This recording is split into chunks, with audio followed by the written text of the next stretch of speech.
My name is Bismarck Lepe. I am the founder and CEO of a company called Wizeline.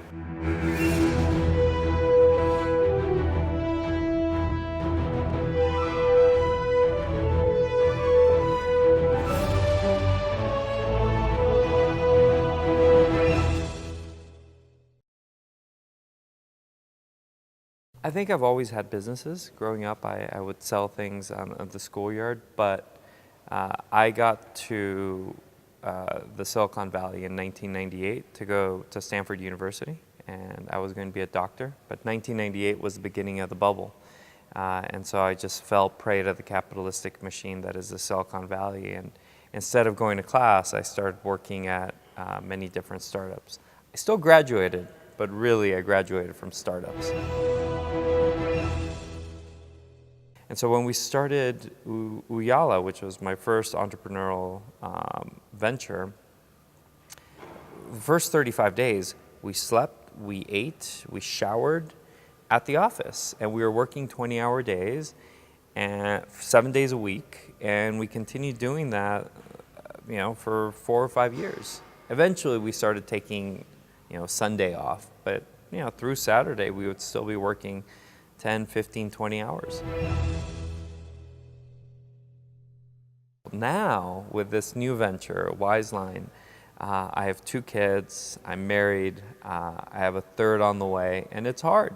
And I sometimes feel guilty, not that I don't spend enough time with them, but that I don't spend enough time with my company, because my family are 3 people, and they get to benefit disproportionately if Wizeline goes well.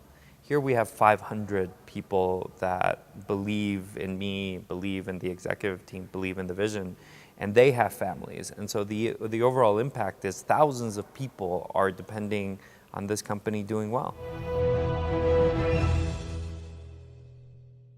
I would say that it's less about mentors and it's more about the power of your network. Because sometimes it's not really a theoretical issue that you're trying to solve. Sometimes it's very tactical, right? I need to get to this person so they will buy my product. And so, my first investor, Fred Warren, he was obviously a very wealthy individual, and he owned several Bloomberg terminals. And so when we were trying to sign Bloomberg as a customer, he had the ability to call the CEO of Bloomberg, invite him to his house in Newport, and say, you need to get someone within your organization to look at this.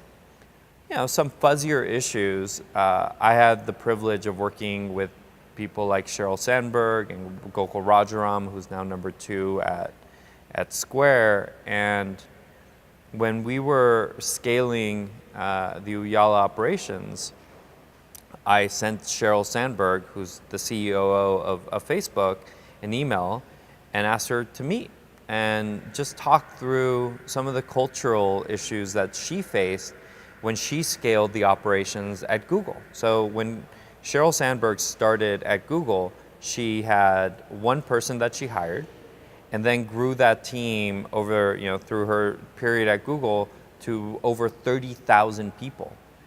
And so she saw the growing pains of growing from a couple of people to dozens of people to hundreds, thousands, tens of thousands of people.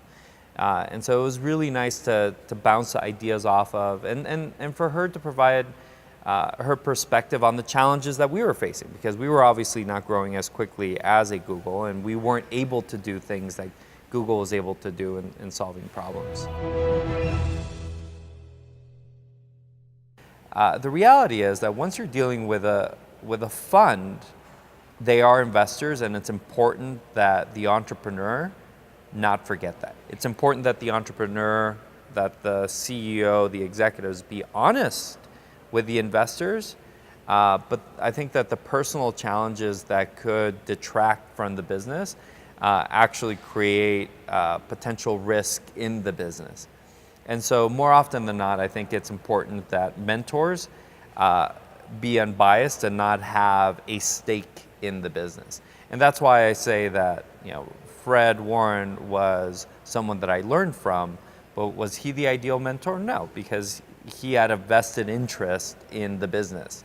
And it would be impossible for him to be able to detach what I'm experiencing at home from, no, you need to get on the plane and go sell. I think at this point, I actually like it when things are a little difficult. Like I now, some people jump off planes, I start companies, right? Like there have been times wherein like you're a couple of hours from when you need to make payroll and you're like, all right, where am I going to get the cash from to make sure that you make payroll? And you have to figure it out.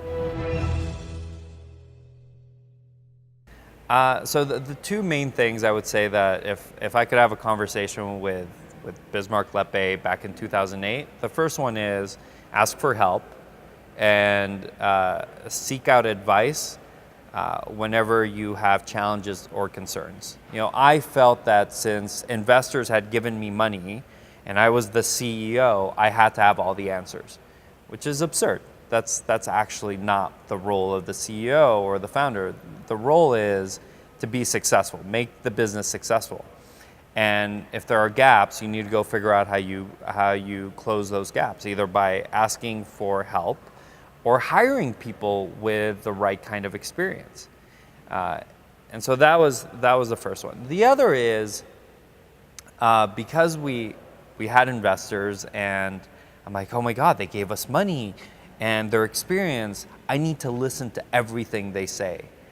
And the reality is, it's not just about working with the board or doing what the board wants, it's also managing the board. Because most board members come to a board meeting every 6 weeks, every 3 months, and they have a small slice of what's going on in your business. As the CEO, as the operators, you have a better understanding. And so I wish I would have pushed back a lot more early on in my experience as a CEO, dealing with investors and dealing with my board.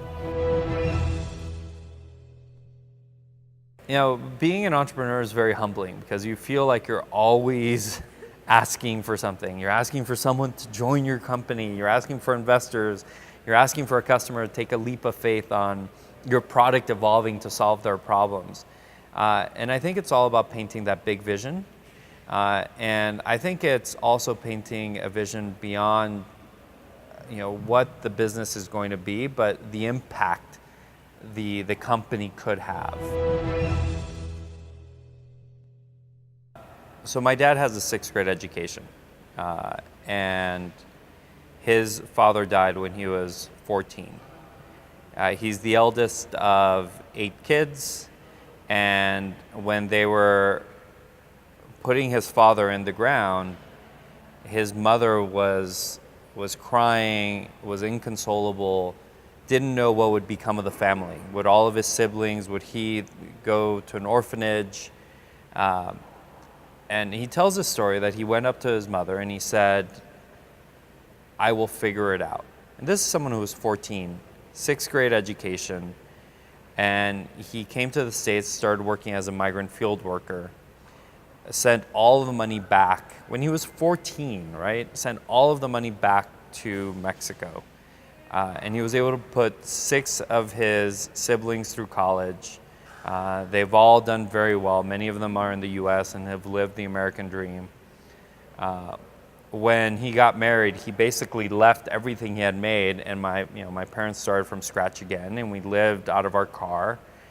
And in the end, I feel like that has shaped me because I feel like I've seen poverty. I look at my dad, and my dad, even though he had built things up over the course of 15 years, he was perfectly fine leaving it and starting again with my mom and then myself and my brother. And so I kind of look at it as long as you're above ground and you're still kicking, you still have life in you, there's still a chance of succeeding. And what's the worst that can happen? As long as you have your health, there's still an opportunity to continue to move forward. And I think having seen extreme poverty makes it so I'm just not afraid of that. And because that's the absolute failure that you could hit. And I'm just not afraid of that.